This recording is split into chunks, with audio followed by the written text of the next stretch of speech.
ब्रह्म स्वरूप गुरुदेव के चरणों में कोटि कोटि नमन। श्री योग वशिष्ठ के उपशम प्रकरण में चल रहा था कि वशिष्ठ जी राम जी को एक प्रसंग सुना रहे थे कि एक बार अत्रि मुनि के घर दो साधु आकर रहे थे और उन दोनों से ही दो सुंदर पुत्र हुए थे।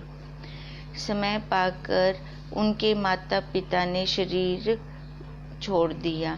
अब वो दोनों बालक आपस में ऐसे रहते थे जैसे फूल में सुगंध।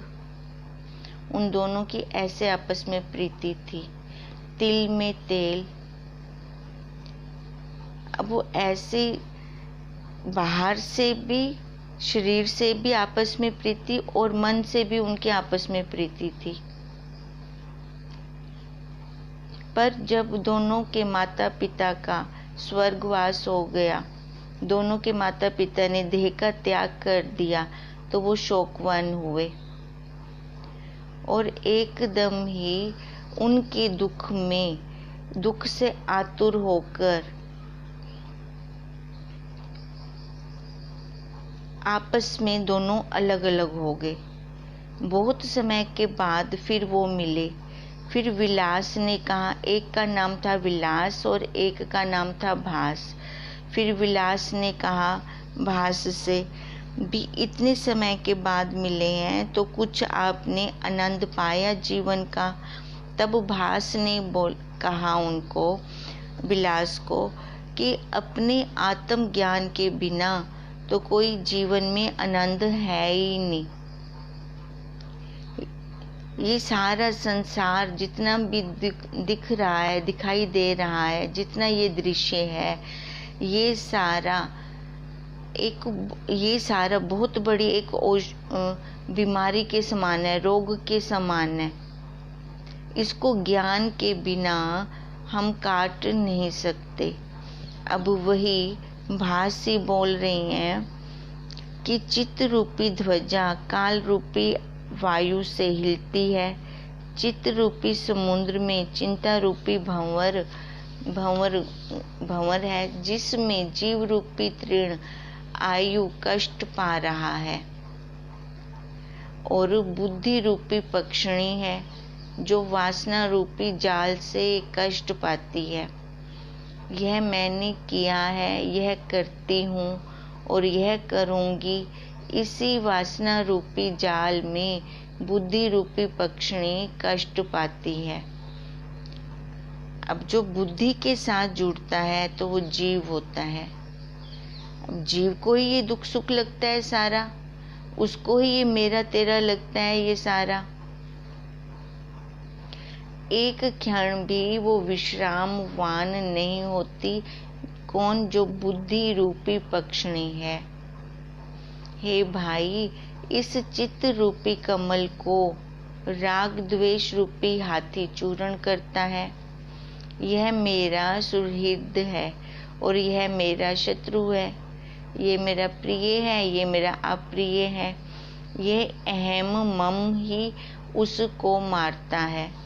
शुद्ध आत्म रूप को त्याग कर देह आदिक अनात्म रूप में अहम भाव करता है और दीनता को प्राप्त होता है। अब ये किन की बात चल रही है? ये जो उन दो ऋषियों के पुत्र हुए थे, भास और विलास। पहले तो जब उनके माँ बाप का देहांत हुआ तो वो बिछड़ गए आपस में। बहुत काल के बाद फिर आके आपस में मिले। तो विलास ने भास से पूछा था कि अब तेरे को ये जगत का स्वरूप कैसा लगता है? तो ये भास ही बोल रहा है कि आत्मज्ञान के बिना ये जगत कांटों से भरा हुआ है। शुद्ध आत्म रूप को त्याग कर देह आदिक अनात्म रूप में अहम भाव करता है और फिर तब ये दीनता को प्राप्त होता है। जैसे राज्य से रहित राजा कष्ट पाता है, तैसे ही आत्म भाव से रहित कष्ट पाता है और देह अभिमानी जन्म मरण के दुख देखता है। जब देह अभिमान को त्याग करें तब कुशल और अन्यथा कुशल नहीं है। अब बीच में रुकावट क्या है? ये शरीर रूपी पर्दा, यही सबसे बड़ा दुखदायक है। यही हमें वहां तक, अपने स्वरूप तक पहुंचने नहीं देता, क्योंकि अहंकार है। अहंकार किसका है? इस देह भाव का। इति श्री योग विशिष्ट उपशम प्रकरणे अंतर प्रसंगो नाम 61 सर्गा समापत।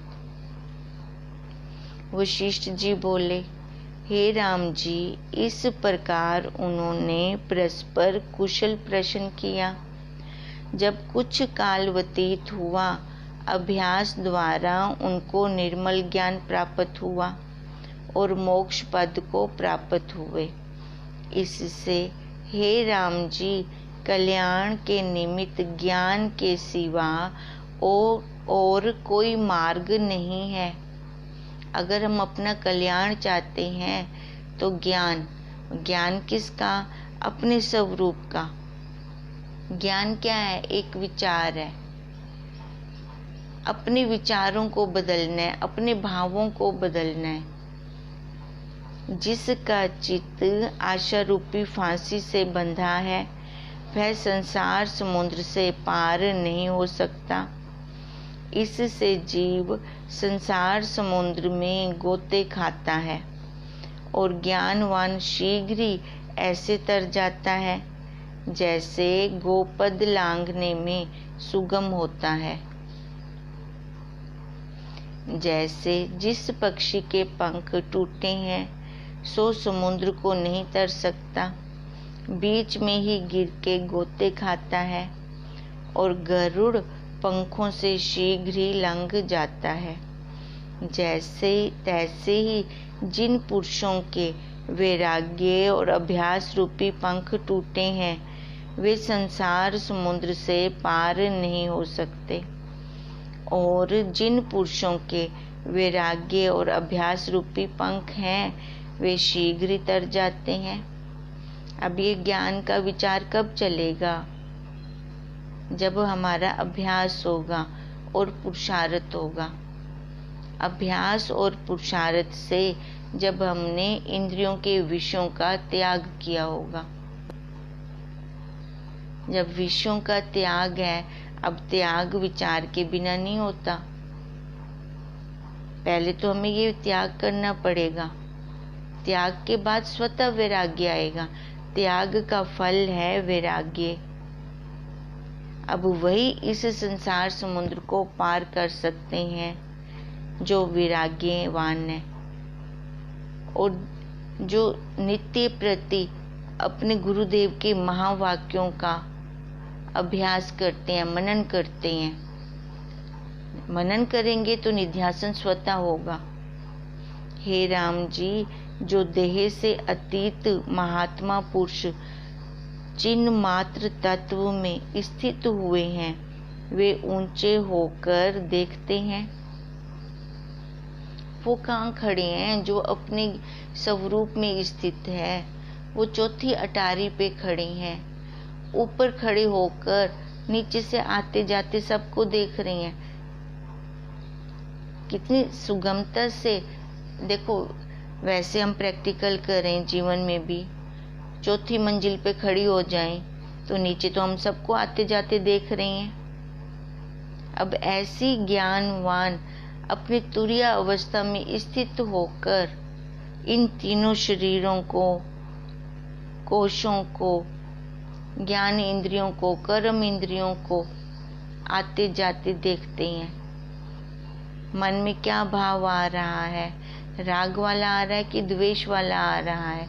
उन सबको देखते रहते हैं। जो देखता रहेगा तो वो फंसेगा नहीं। जो देह से अतीत महात्मा पुरुष चिन्ह मात्र तत्व में स्थित हुए हैं, वे ऊंचे होकर देखते हैं और अपने आप को देख के हंसते हैं। हंसी भी आती है फिर कि पहले अवस्था ऐसी थी।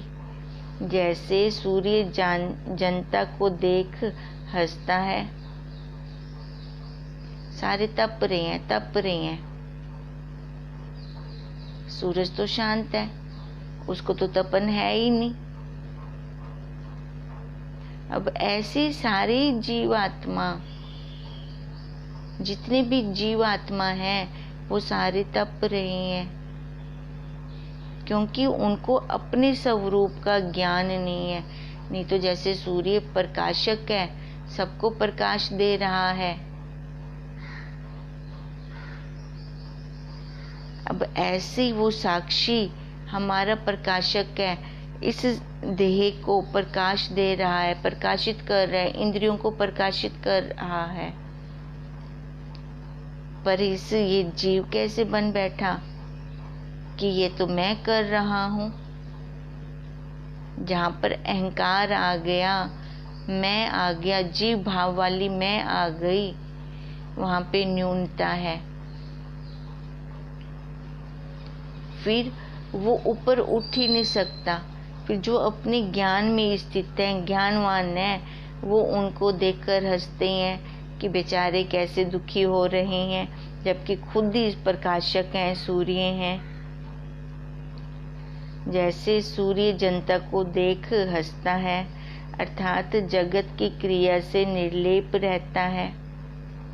जैसे रथ के टूटे से रथवाहक को कुछ खेद नहीं होता, तैसे ही देह के दुख से ज्ञानवान को कदाचित खेद नहीं होता, क्योंकि ये देह उसकी रथ है। रथ टूटे या सही हो, और रथ को चलाने वाले को तो कोई फर्क नहीं पड़ता। अब ऐसे जो ज्ञानवान है, शरीर तो है, शरीर विकार निकालता है, वो उनको ये समझ होती है कि ये विकारी है, इसने विकार निकालना ही है। तो शरीर के दुख सुख से वो दुखी सुखी नहीं होते। ज्ञानवान को कदाचित खेद नहीं होता, और मन के शोभ से भी आत्म तत्व में कुछ शोभ नहीं होता, क्योंकि उनकी दृढ़ता होती है कि मन को भी तो मैं ही सत्ता दे रहा हूँ, मन तो अपने आप कुछ नहीं कर सकता। जैसे तरंग पर धूली पड़ती है तो उससे समुद्र को कुछ लेप नहीं होता, तैसे ही मन के दुख से आत्मा को शोभ नहीं होता। हे राम जी, जैसे जल और हंस का और जल और नौका का कुछ संबंध नहीं, तैसे ही देह और आत्मा का कुछ संबंध नहीं। देखो, जिसका आपस में कोई संबंध है ही नहीं, और हमने उसको कितना महत्व दे रखा है, हमने उसको कैसे सच्चा मान लिया है, और उसी के दुखी सुखी होने से खुद भी दुखी हो रहे हैं और सुखी हो रहे हैं।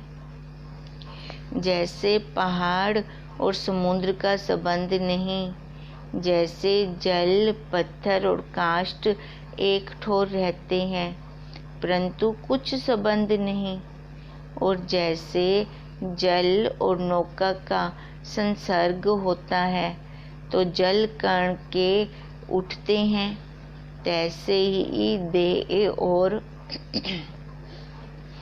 आत्मा के संयोग से चित्त वृत्ति फुरती है।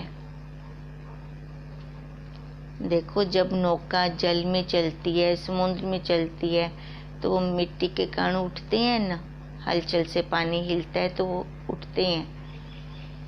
अब ऐसे ही देह और आत्मा के संयोग से ये चित्त वृत्ति उठती है, मतलब फुरने, संकल्प विकल्प हमारे उठते हैं। हे राम जी, जीव को दुख संग से ही होता है। अब जीव को दुख संग से ही होता है। किसके संग से होता है? जब ये शरीर का संग करता है, इसको सच्चा मान लेता है। जहाँ अहम मम का अभिमान होता है, अहंकार आ गया, मैं भी सच्चा, मेरे वाले भी सच्चे, वहाँ दुख भी होता है। क्योंकि जिसको हमने सच्चा माना वो तो सत्य है ही नहीं, वो तो झूठा है, मिथ्या है। और जहाँ अहम मम का अभिमान नहीं, वहाँ दुख भी कुछ नहीं होता। जैसे मछली को जल में मम तत्व होता है और उसके वियोग से कुछ पाती है, तैसे ही जिस पुरुष को देह में अहम मम भाव है वह बड़ा कष्ट पाता है। क्योंकि जो सत्य नहीं है ना, उसको सत्य मान लेना सबसे बड़ा धोखा है। उसने तो अपना रूप दिखाना है, पर उस टाइम फिर चोट बहुत लगती है। तो इसलिए गुरुदेव हमें बार बार सचेत करते हैं कि हम जाग जाएं, अपने स्वरूप में जाग जाएं, यथार्थ ज्ञान लें, यथा अर्थ ज्ञान लें कि सत्य क्या है और असत्य क्या है। तैसे जिस पुरुष को देह में मम अहम भाव है वह बड़ा कष्ट पाता है, और जिसको देह में अभिमान नहीं उसको दुख भी नहीं होता। क्योंकि ये देह का ही सारा किया धरा है।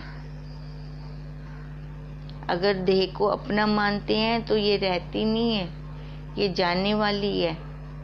तो उस टाइम हम चाहते हैं ये बनी रहे और ये बनती नहीं, तो उस टाइम फिर कष्ट होता है, दुख होता है।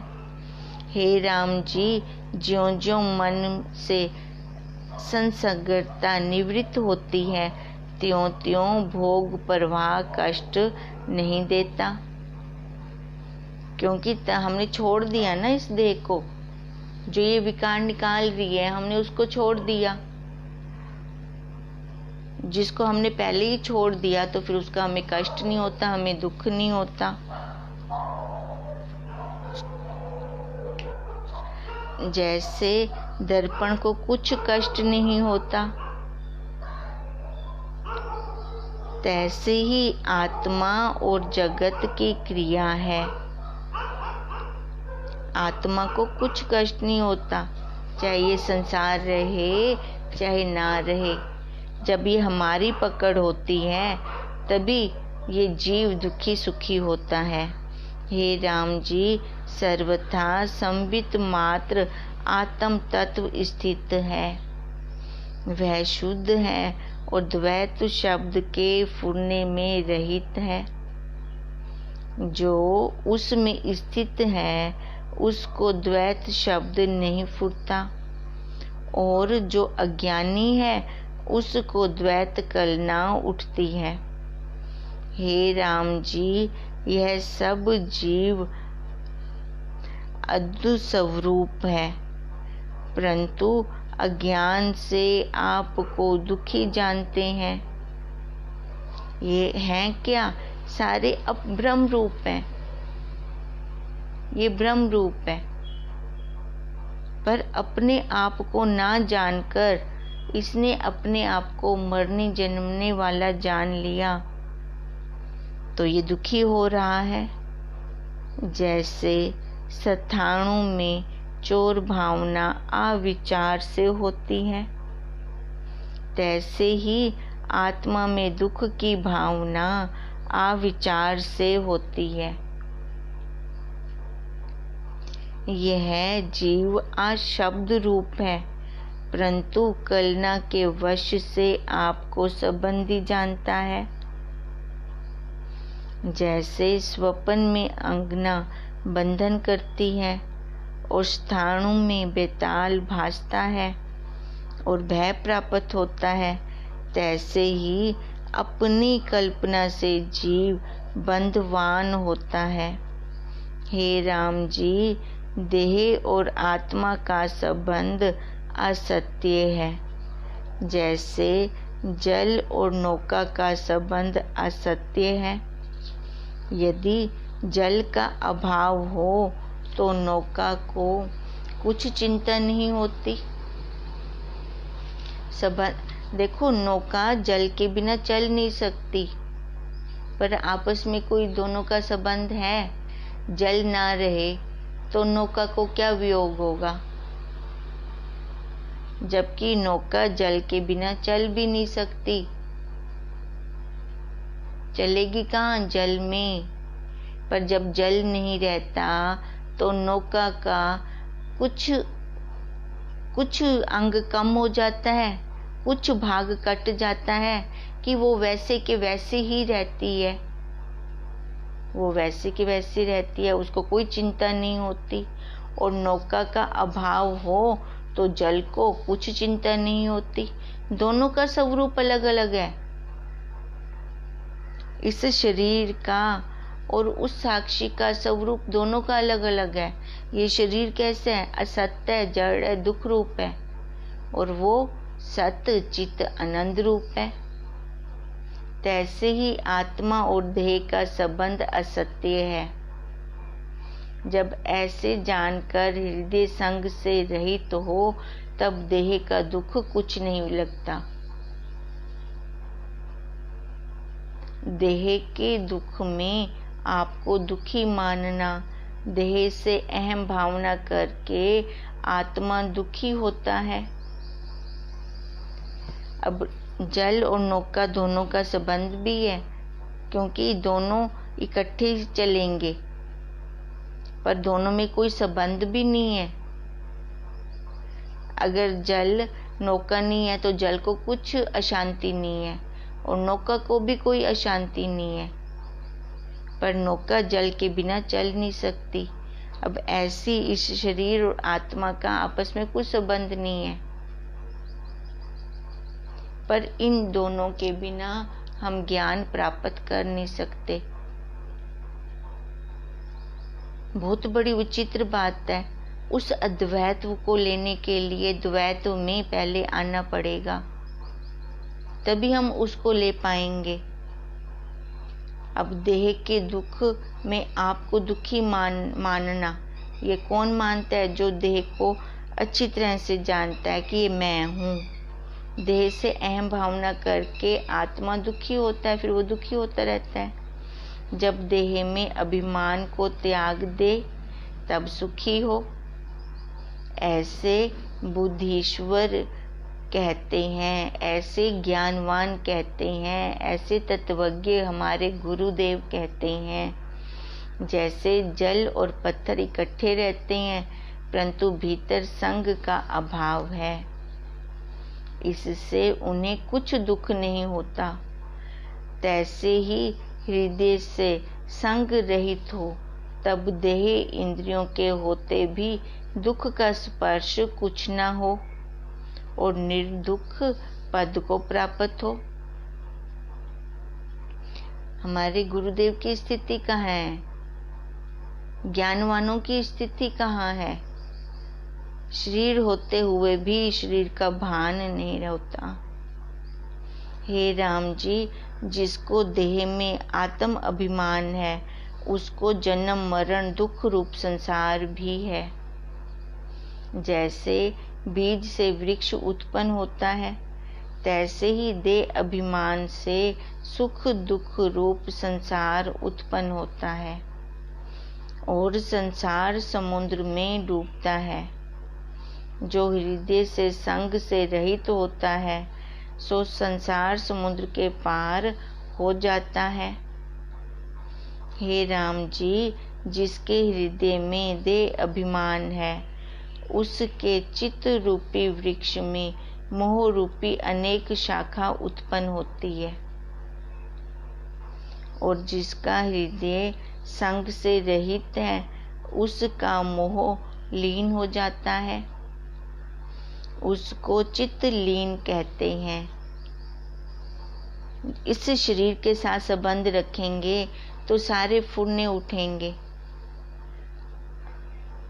मेरा तेरा आएगा, राग द्वेष आएगा, सुख भी आएगा, दुख भी आएगा। जब इस शरीर से असंग हो गए फिर सब शांत है। तब कोई फुरना नहीं है। जिसका चित्त देह आदिकों में बंधवान है, उसको नाना प्रकार का भरम रूप जगत भासता है। और जिसका चित्त देह आदिकों में बंधवान नहीं, वह एक आत्म भाव को देखता है।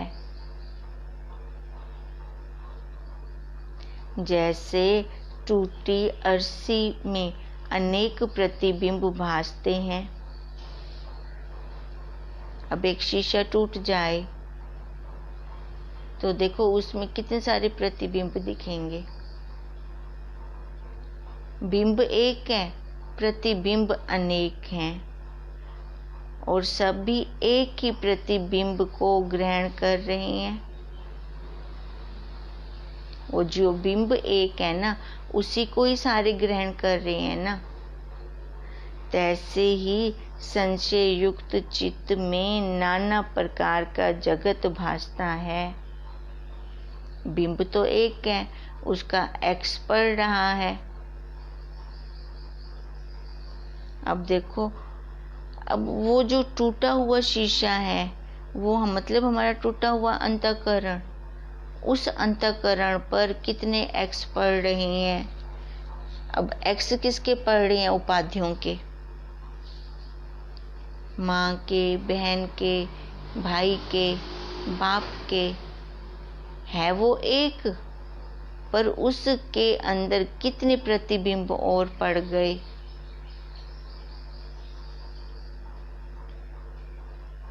हे राम जी, जो पुरुष व्यवहार करते हैं और संग से रहित हैं, ऐसे निर्मल पुरुष संसार से मुक्त हैं। ये शरीर मिला है तो व्यवहार होगा, पक्की बात है। तो वशिष्ठ जी क्या कह रहे हैं कि जो व्यवहारिक सत्ता में रहते हैं, अपनी परमार्थिक सत्ता को नहीं भूलते। व्यवहार तो करना है, पर असंग होके कर रहे हैं, वही पुरुष मुक्त हैं। और जो सर्व व्यवहार को त्याग बैठते हैं, पर तप भी करते हैं और चित्त असक्त है, सो बंधन में है।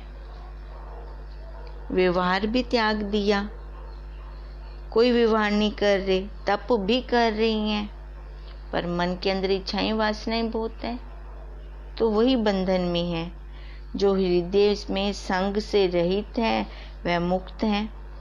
और अंतर्चित किसी पदार्थ में बंधन है, वह बंधन है। ऊपर से दिख रहा है बहुत ज्ञानी वैरागी हैं, पर अंदर उनके मन के अंदर इच्छाएं शेष हैं, तो वो बंधन में है। देखो, ये हमारी खुद की जंग अपने साथ है, हमारी खुद की ईमानदारी है अपने साथ। हमने कोई गोल्ड मेडल नहीं जीतना। किसी के सामने हम अच्छे बन जाएंगे तो क्या हो जाएगा?